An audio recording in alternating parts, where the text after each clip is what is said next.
Hi everyone. Hi Manu, formally let the students welcome you and then we'll start with the session. Sure. Good afternoon, distinguished alumni, honorable dignitaries, esteemed faculty members, and fellow students. I am Mandy, and it is my great pleasure to welcome you alongside my co-host Siddharth to this remarkable gathering. We are truly honored to guide you through today's event, the NIT Kurukshetra Alumni Colloquium. We are here today to celebrate the incredible journey of our alumni, to reconnect with old friends, and to share stories that have shaped and inspired our institution. Before we dive into today's proceedings, I would like to thank you all for taking time out of your busy lives to be here today. Whether you are joining us in person or virtually, we are thrilled to have you as a part of our extended NIT alumni family. Now, it's time to kick off the program that will allow us to strengthen our alumni network and continue to build on the legacy of NIT Kurukshetra.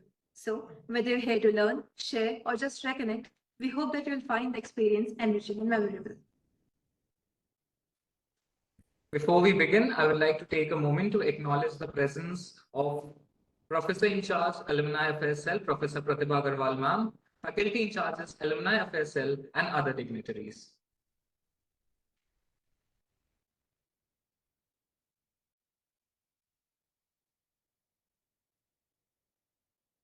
To formally commence the Alumni Colloquium, I am delighted to introduce Ms. Manu Jain Gupta, an esteemed alumna of NIT Kurukshetra, batch 1995 to 1999. At the helm of MonitorExam, her team has an innovative solution which observes the credibility of online assessments. With a focus on privacy and security, they have developed real-time alert systems and a proprietary CredScore to streamline the proctoring experience. Their efforts have been recognized with multiple awards, including the India Security Challenge 2022 for a pioneering use of biometric authentication technology and Sustainability Award 2023. Previously, as CTO of Escrowpay India, they created a seamless, paperless digital escrow platform executing escrow-based products across various horizontals. This resulted from successful partnerships with prominent banks and provided a complete paperless rental experience among other services.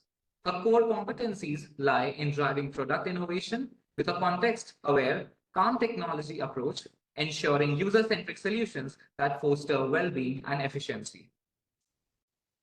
During this session, if you have a question, please raise your hand and we'll bring a microphone to you.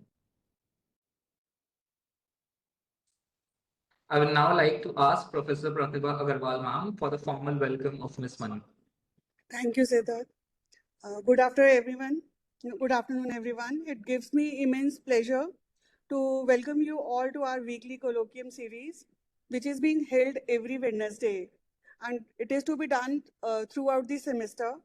So this platform has been basically designed to inspire, enlighten, and ignite the curiosity as we bring accomplished professionals and thought leaders to share their journeys and insights in this exciting series. And today we are honored to have Ms. Manu Jain Gupta. She is an esteemed alumna from 95-99 batch of REC Kurukshetra. And she is at present at the helm of MonitorExam, which provides innovative solutions to observe the credibility of online assessments. She has core competencies in driving the product innovation with the context-aware, calm technology approach, ensuring user-centric solutions that are fostering well-being and efficiency. And she has a remarkable journey which has featured overcoming immense challenges and achieving extraordinary success. Her remarkable journey reflects the essence of a visionary with focus on networking, startups, and mentoring with technological innovations. Her wealth of experience and remarkable achievements make her the perfect speaker for this initiative. So please join me in extending the warm welcome to Ms. Manu Jain Gupta.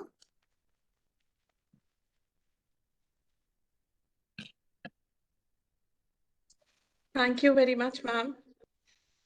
And thank you, students and teachers, for your time and for giving me this opportunity to come to this Wednesday colloquium. So it feels like yesterday when I was a student of this college, and I had come from a small business family in Rishikesh, and with lots of dreams and ambitions, and quite unsure of what the future holds for me.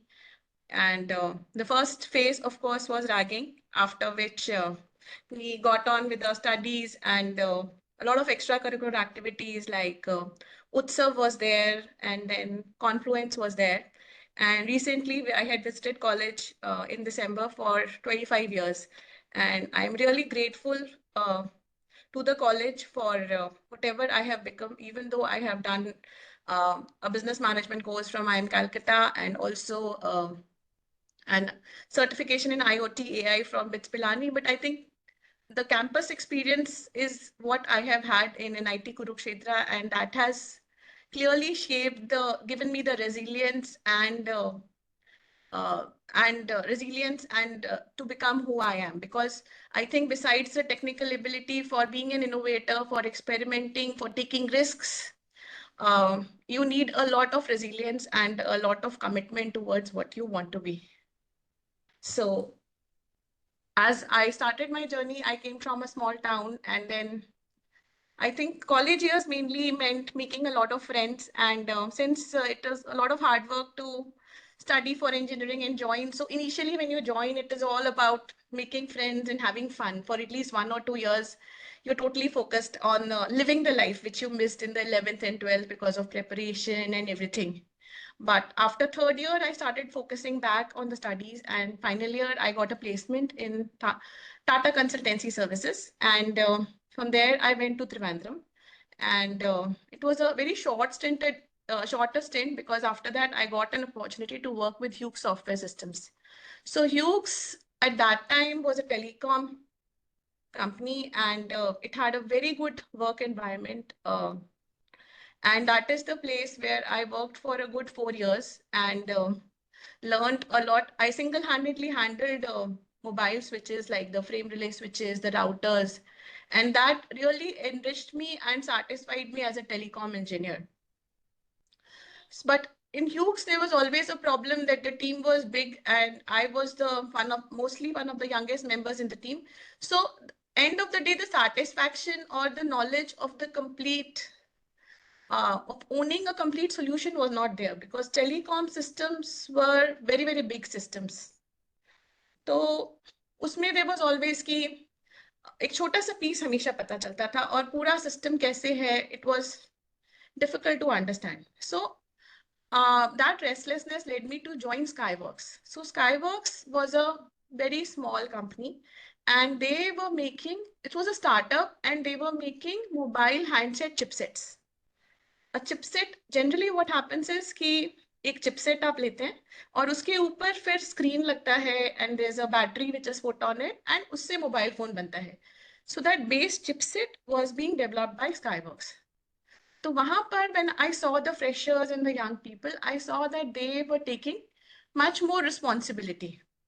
And as Roger sir also, I heard his talk, so he also mentioned that एक right size की छोटी company में I understood कि एक पूरा chipset कैसे बनता है, उसके क्या क्या components होते हैं, and how that is marketed, how sales happens. उसके CEO they told us that we have a target of selling 5 million chipsets, and at that time the share price was $6. That is in 2003. जो बाद में जाके it rose up to, in 2020 it was $100. So over the years I also saw कि startup में there was a benefit that you can understand the technology or a system as a whole, and then also you can the value increases manifold, like it increased around 15 times in a span of good 15 years. So वहां से मेरा startup का interest बनना शुरू हुआ. I realized कि मेरा मतलब मुझे उसमें चीजें समझ में भी आती हैं, वर्क भी ज्यादा अच्छा होता है, and then appreciation is also much more. So after Skyworks, I joined Qualcomm, and Qualcomm was also into a similar business, slightly bigger. And then फिर एक और company थी Website, which was making long range Wi-Fi. तो उसमें क्या होता था, they were suppose you had to connect two places which were 40 kilometer apart. So आप एक box लगाओगे एक जगह पर, दूसरा 40 kilometers apart अगर line of sight में if you put, तो you could actually connect and there would be a Wi-Fi link, long range Wi-Fi link between those two people, those two places. So usme there was a lot of innovation because what I had seen in the Wi-Fi was कि वो 500 meters तक चलता है, but from taking that 500 meters to 40 kilometer was again a very interesting challenge. And I was asked to set up a team in India, and हम लोगों ने we set up a team of around 5 to 7 people. And within that team, we could manage the R&D, which is the feature enhancements, and उसमें we could also manage कि installation कैसे होना है, sales कैसे होना है, वही टीम डेमो देती थी, वही आके प्रोडक्ट एनहांस कर देती थी और वही इंस्टॉलेशन के लिए चली जाती थी.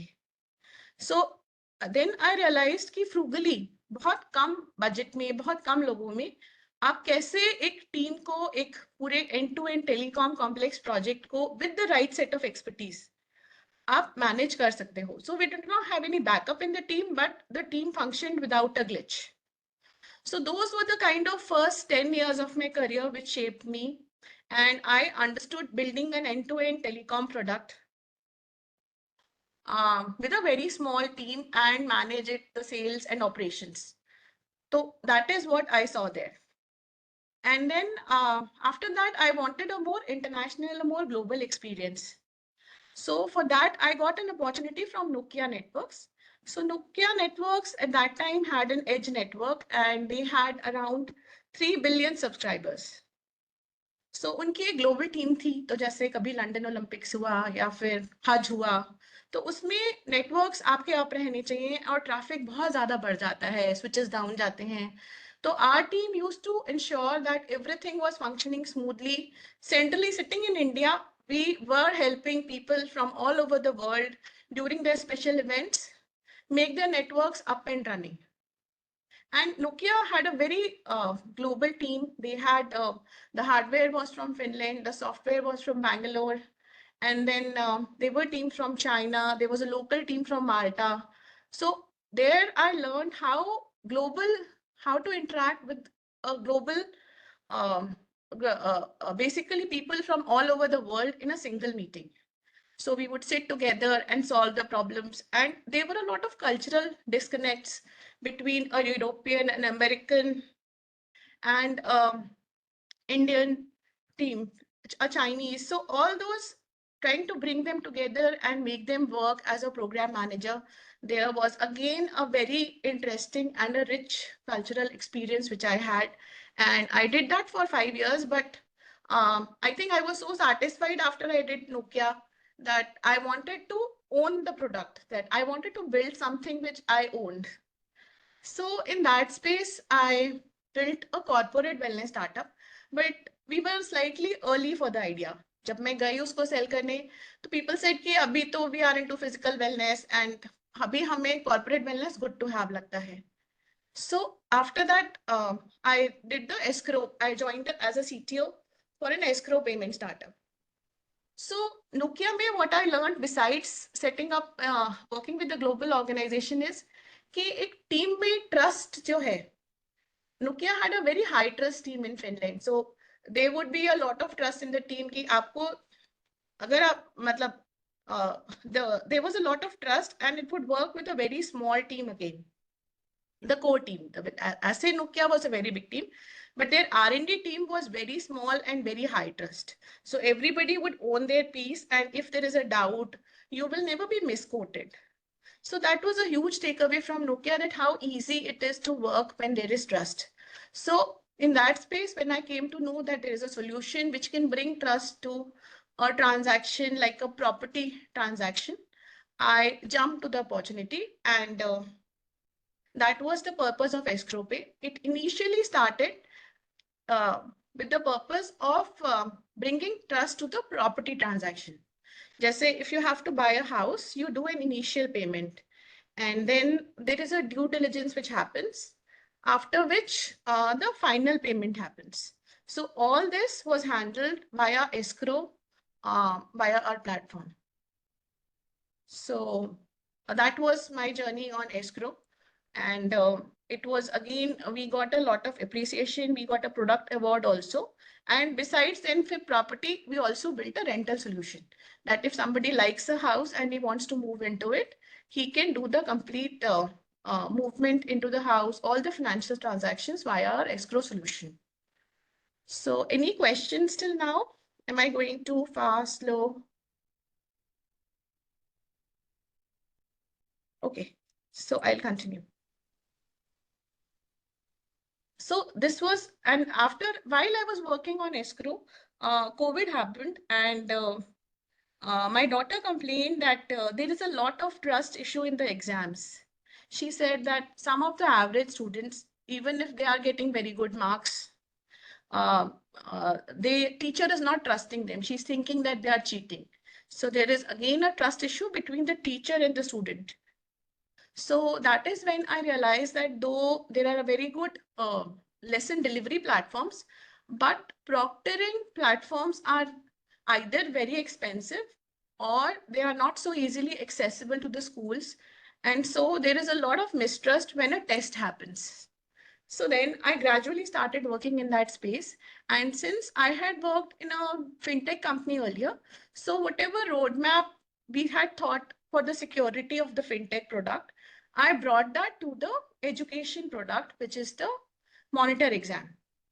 So therein, we added I thought both from a teacher's point of view and from a parent's point of view. And therein, I brought in the comfort which a parent would want to give to a kid, like calm technology. So calm technology is a paradigm which ensures that if you are using technology, it should not be, it should be serving you instead of you becoming a user of the technology. So technology should be only running in the background. And it should disturb you only when it is really required. It should not be a kind of a set of series of messages which should keep coming. You should only be disturbed when it is really needed. So in that space, we built a platform which is calm. So we got a very good feedback on onboarding and entering the exam. So our entrance success rate is 90% compared to 80% in the industry. And then besides that, we also brought in the security of FIDO technology. So FIDO technology, my interest started when I was the CTO of Escrowpay India. And therein, FIDO technology enables that even if you are doing biometric verification of a web application, your data will not go out of your local machine. So your biometric data will remain on your local machine and only a code will go outside for the verification. So we used that in MonitorExam and we were 5th in the global challenge and we won the India Dev Challenge for that. So that was a big success for MonitorExam from the technology point of view, after which we are now serving clients like HarperCollins and Sunstone, and Coursera is also talking to us, and a lot of other customers. So this was a journey. This was kind of my 25 years of journey from a telecom sector, large company, to a small startup of my own, where I am building a product which is very close to my heart and which we think that student and teachers and the academic institutions all will benefit from an authentic, secure, comfortable exam platform. So yeah, so I think that is a brief about my journey. Any questions are welcome. Anything you would like to ask on this?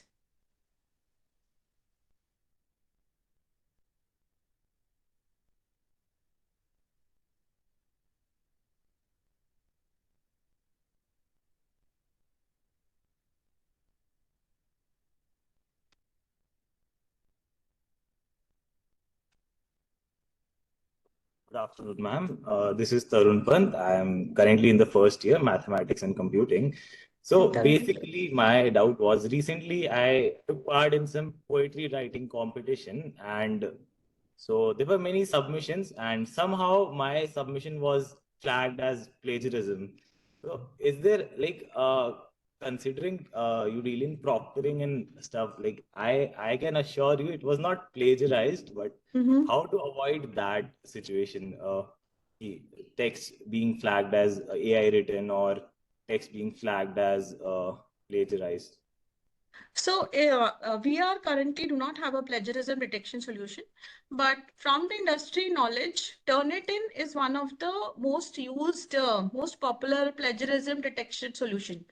But the problem with plagiarism detection is that it is not 100% accurate. So in a lot of cases, AI written content is caught as okay, is passed, and non-AI written content or non-plagiarized content is failed. So what you can do is you can I can send you a list of tools where you can pre-check whether it will detect your content or not, and then send it across. But currently, yes, plagiarization is an unsolved open problem yet.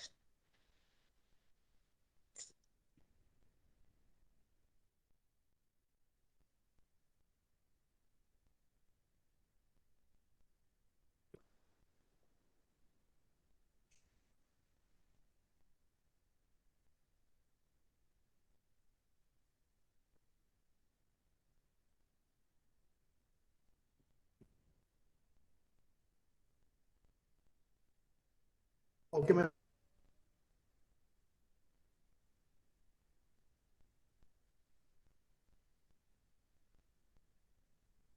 Sorry, I can't hear you. Siddharth's from Siddharth's screen, yeah. I'm unable to hear you. Please check your audio. Okay. Yeah, Myself, now it's better. currently in second year of ECE, and me and my friends started a startup called Uranium. We are currently solving one of the biggest industry problems of customer AI feedback services. We are basically providing customer insights from calls. Basically, we are planning to expand in chatbots and voice bots in future. My question for you is that you started your own startup. Then how you able to capture first client or some few early clients in the startup journey? Yeah, so in our case, we got our first line from LinkedIn. So I think the biggest learning which I had in acquiring the first client was that if you, for a startup, there are layers. So if you talk to somebody who is at your stage, so suppose you are a student-led startup.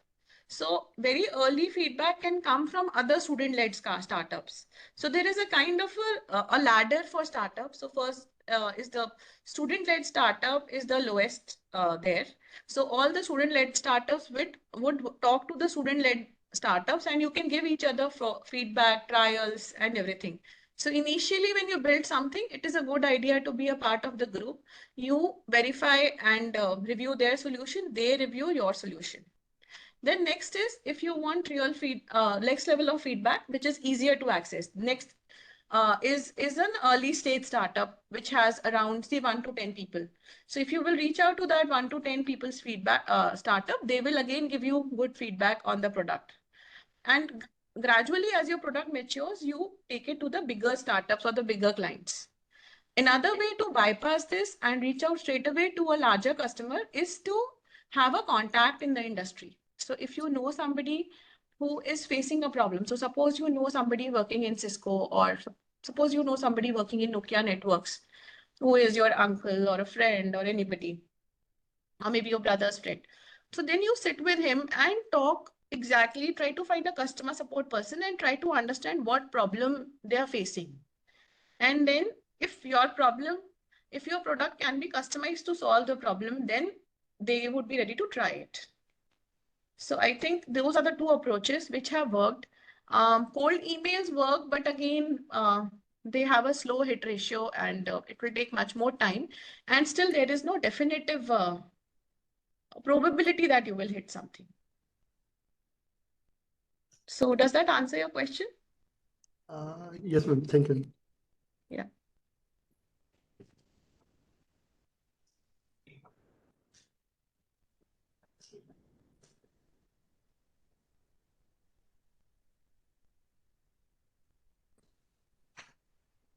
Good afternoon, ma'am. I'm Pratiksha Dikshit from second year MCA.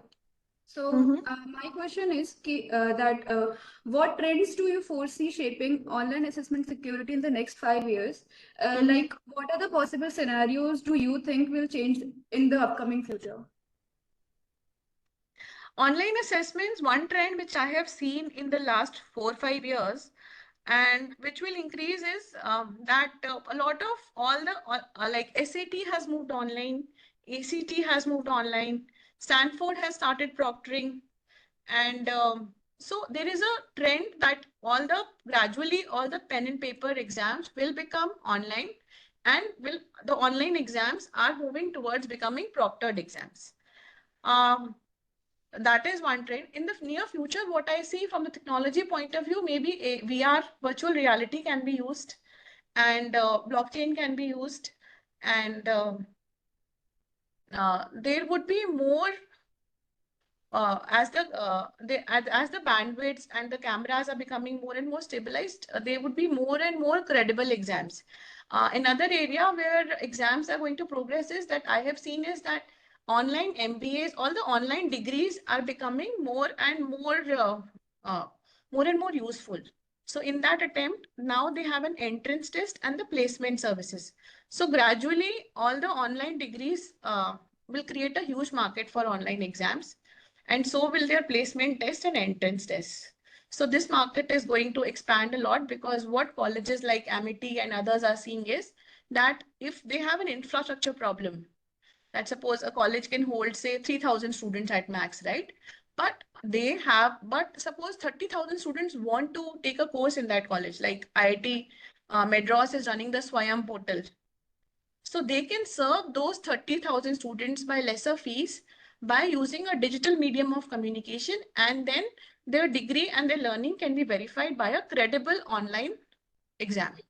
So there's a huge expansion opportunity via credible online exams for colleges in the online degree space. Any further questions on this? No, ma'am. Thank you.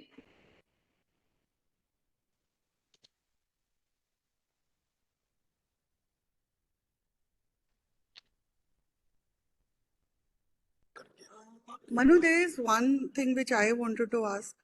Like, Sure, ma'am. Naman has already done his startup and all, no? The previous one, before this girl.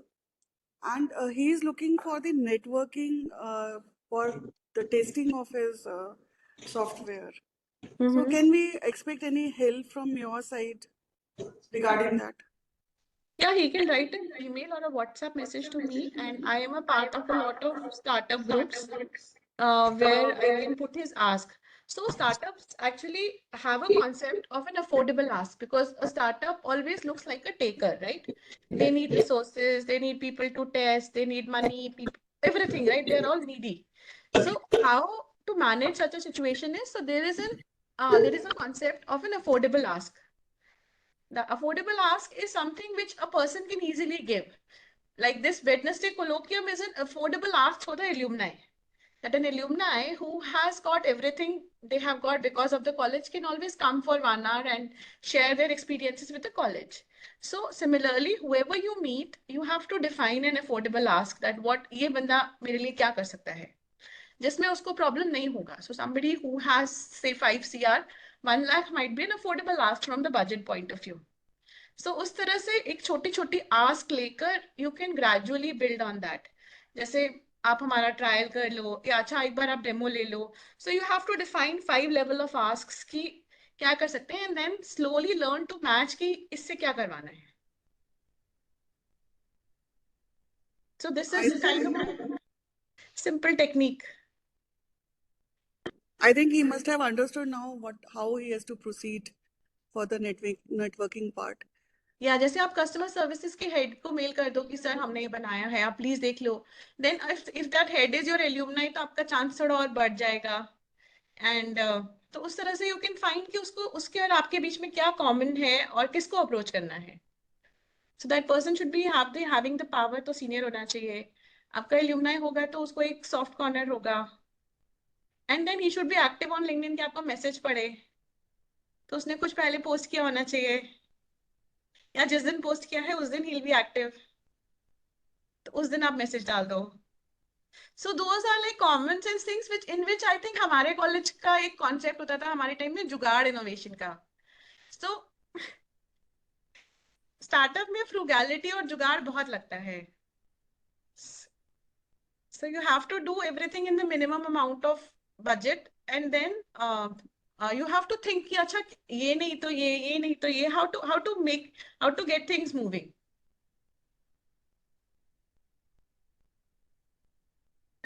Yeah, true. Thank you.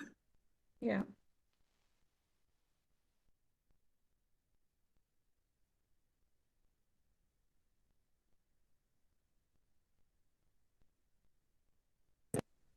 I think, Manu, there is no more questions from the student side. Mm-hmm. So if you want to share something else, you are welcome to do it. Otherwise, we'll be winding up with the session. Yeah, so I had made a small.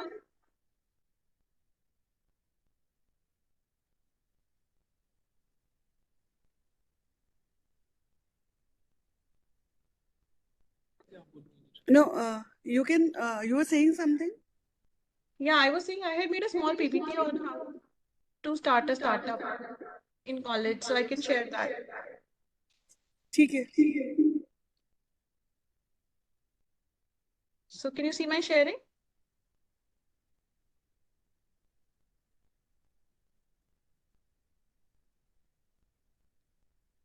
Yeah, so this is my experience, which I've already shared.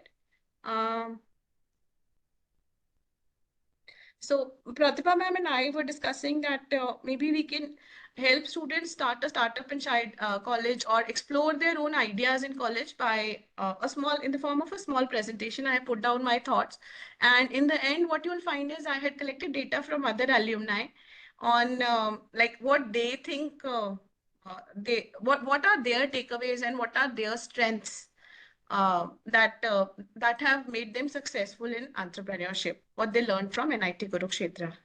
So I'll just quickly walk you through it. So definition of a startup is a small business which can be replicated into a large business by infusing money at a rapid pace.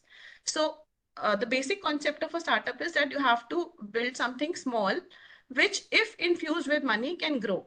So a car dealership might not grow by infusing money, but a small idea like a Zomato food delivery can be built on top, can use technology, and it can, if you put money in it, it can grow very fast. So startup in general has various stages like idea, which is a problem that you have, and then you have an MVP, proof of concept, and then there is early traction, and then early revenue, and then it is in the growth stage. So these 5 stages are where I have worked most in the last 5 to 10 years. And it is really innovative and fun to be in this space. So if you are in a college or if you are looking to start, so I think the first step is problem identification, which the students I think who are here have already done to some extent. So you have to think of a problem which is close to you, and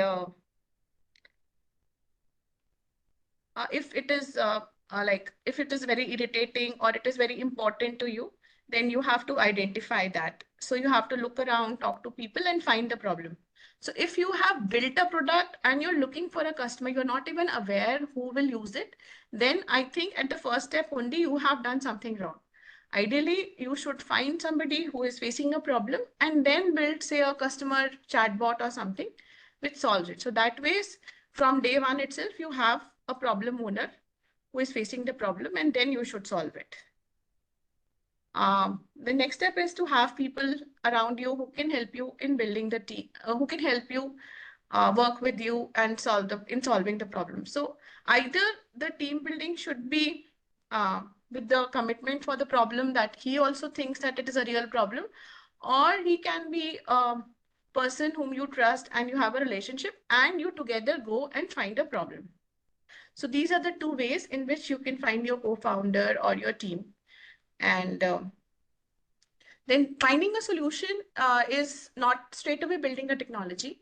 It is first doing some actions in behavior wherein you basically, you have to first ask whether it will solve the problem or not. So the first solution you'll find will be personalized. So it might just work for one person. That suppose there's a plagiarization detection algorithm which is not working for a particular, which is not detecting it correctly. Which is detecting a genuine poem as a plagiarized one. So that plagiarization detection algorithm might have a problem, and you will have to pick up a solution which most people may be willing to pay, and few people have. So either you can find a problem which a lot of people are facing, or you can find a problem which few people are facing, but they have a very high paying capacity. So that is your approach to finding a solution. Next is testing that the solution works. So this you need early adopters. So early adopter can be found anywhere. And this is the person who kind of gets the first smartwatch, or gets the first gadget, or is open to new ideas to solve the problem. So in your college also, you will find such people, and in industry also, there are people who are early adopters who would like to experiment with a new solution. But these people are generally hard to find, and it takes a lot of time and effort to find these early adopters. Now, here I have listed the advantages of why startup in college. So in startup, since you are meeting your friends all the time, so it is easy to build a team and find the commitment and relationship required. Since you are not getting a salary, so there is no salary loss as such, which we call the opportunity cost. Because say, suppose tomorrow you get a salary of 10 lakh, 20 lakh, 30 lakhs, and you work on a startup for 30 CR, 3 years, your cost will automatically become 1 CR, which would be a high risk. So in college, when you're not earning a salary, it's easy. There is more passion and breathless energy. So there's more excitement. And research also says that the younger you are, the lesser risk assessment you have. So you actually miss out on the risk and the low probability of success and work. And then, as Roger also said, there are lesser family responsibilities and commitments. So there is no commitment as such, and you have a lot more time. Even I remember in NIT Kurukshetra, we had a lot of time. The curriculum is designed in such a way that you have a lot of time at your disposal wherein you can think and solve the problems. And of course, you should stay updated with technology as to what are the latest developments. Then I think I also talked to Pratibha ma'am that if a student has a startup idea, then there should be a support of integrating it with the curriculum. Like you should do, suppose you want to do a voice AI startup. So you should try to get summer internship in a voice AI company. Your major project should be in voice AI. In your paper presentation, seminars where you go outside colleges or within the college. Like in our time, we had literati. So you should stick to one topic and go deeper into it. That will help you a lot. And there are the 4 kinds of companies, and each company has their own graph, like so which is here. So early stage startups have high learning, less money. Growth startups have high learning, good money. And late stage startups have high learnings and very high money, earning potential. So what is generally expected is hard work, passion, dedication, and a proven solution. These are what you need. And we have this entrepreneurs group. So these are what other entrepreneurs say that they have learned from college. So I think that is all I have.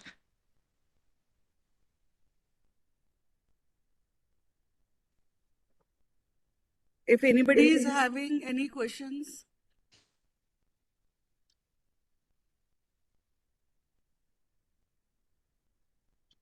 So Manu, I think they don't have any questions, but afterwards they are going to ask me for your email IDs and phone numbers to be in contact with you. So I hope you are okay with that. Yes, ma'am, that's fine. I'm traveling for the rest of the week. So yeah, I would be reachable only next week. Okay, thank you. Yeah. Thank you.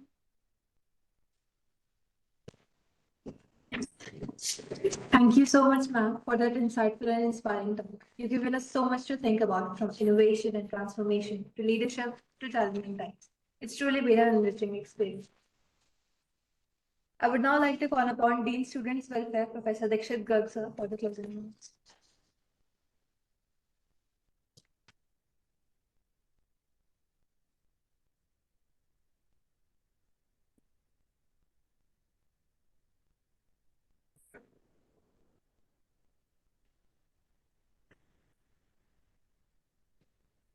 Most respected Pratibha ma'am, Shelly ma'am, Yogesh sir, Vijay sir, faculty members, and dear students.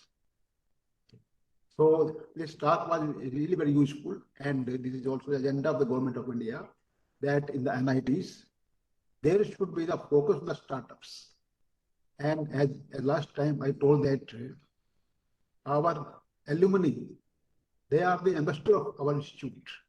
They are the brand ambassador. And our alumni, they have the large emotions for all of us. And this has been also observed that whenever we meet any alumni or we just come across anywhere, maybe at the airport or at any place, they are much pleased to meet us. And they also share their emotions, and they just see about you as if whatever they were at that time. And on the same, and about the objective of Colloquium, as a vision of our director, that is also that you should have also vision and the insights that where our alumni have gone, they are the role model for us, for you. And all of you can be also motivated to grow in your life, to achieve all the career and happiness in your life. And that is also the motto of our institute, and as a vision of our honorable director, this practice has begun. And this has been observed that by the enriched experience of our esteemed alumni, the institute, our faculty and the students, they are obtaining the large benefits. So at this moment, I also express my appreciation and the gratitude to the alumnus Manu Jain Gupta, who has come today to interact with all of you online. And as we can see that because of the age of the high technology, all this work, they can be done online.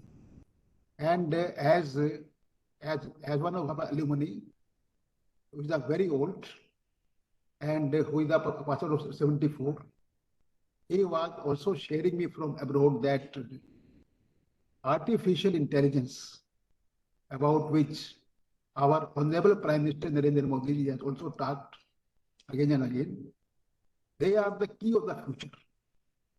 And in this, there will be the large quality jobs in the future.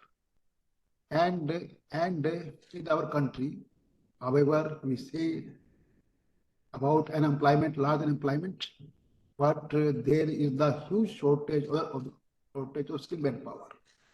And the skilled manpower, they will have no dearth of the jobs.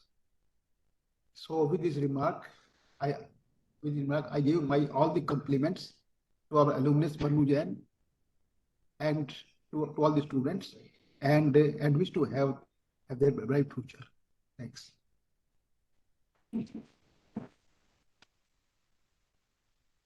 Thank you, sir. I will. Thank you very much, sir. Let's give a big round of applause to Ms. Manu Jain Gupta for that heartful and motivating address. It's truly inspiring to hear how our alumni are making significant contributions to their fields and how the values nurtured here at NIT continue to resonate in their work. subjects. Thank you, Manu. And Yeah. it was a very insightful experience for us also and the students. So we hope to be in touch with you in the future also. Thank you, ma'am. Thank you, students, for your time. And it was great to interact online with all of you. Thank you. Have a great week ahead. Bye. Thank you. Bye.